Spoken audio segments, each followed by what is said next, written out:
చంద్రబాబు నాయుడు గారు, పవన్ కళ్యాణ్ గారు, బీజేపీ కూటమి ప్రభుత్వం రాగానే మెగా డిఎస్సిని అనౌన్స్ చేస్తామని చెప్పేసి చెప్పారో దానికి అనుగుణంగా 16,347 ఉపాధ్యాయుల పోస్టుల నియామకానికి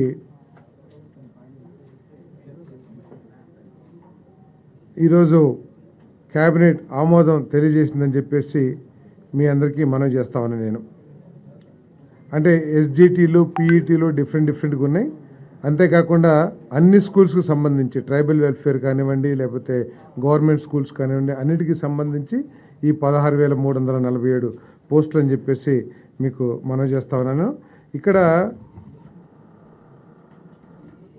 దురదృష్టం ఏంటంటే గత ప్రభుత్వం అందరికీ తెలిసిందే, డిఎస్సికి క్వాలిఫికేషన్ ఏంటంటే టెట్